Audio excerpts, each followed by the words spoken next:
when it comes to the weather. I sure do. We're going to finish off the week a little more dry than how we started, especially Monday and Tuesday. And yesterday was sort of that transition day where we actually favored a nice forecast than any sort of clouds and rain. But we did get a little bit of rain on Wednesday. I'm going to kind of compare our early versus late week here as our Thursday comes in. We're going to see a nice dry day, but Monday and Tuesday sure was wet. We had about 2.5 inches of rain.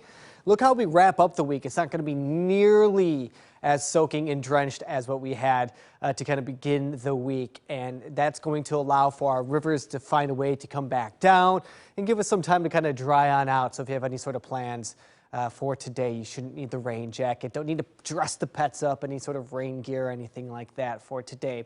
Rain stages here, river stages rather. You can see we have minor flooding for a couple locations there. Most below it though.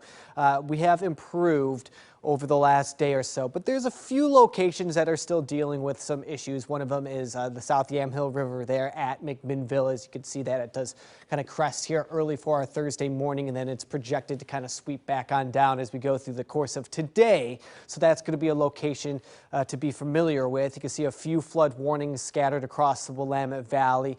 There's about 4 or 5 out there, but again, most rivers are improving at this time. Okay, we have more rain. It's not going to happen throughout the day today, but late tonight we may start to see that rain move on, and you can see that will stick around through till about 1 p.m. on Friday. So here's kind of the general weather story. We will have that light rain overnight tonight. Now, if you're along the coast, Astoria, down to Tillamook, maybe even in between there, Gerhardt, Warrenton, all those locations. Expect the rain probably before midnight tonight, but here in the valley, it should arrive after.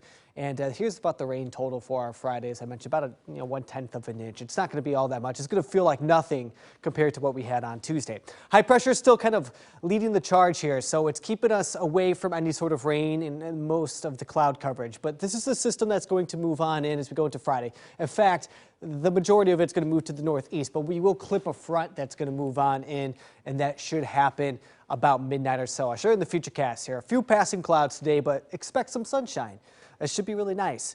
We get to about midnight, we start seeing that rain. And by the time we get to about 2 in the morning here, notice that we have scattered showers all the way through the Willamette Valley, stretching to the coast. Still dry to the east, though, if you're in areas like Hood River, not dealing with much until you get to maybe the afternoon, late morning to the afternoon.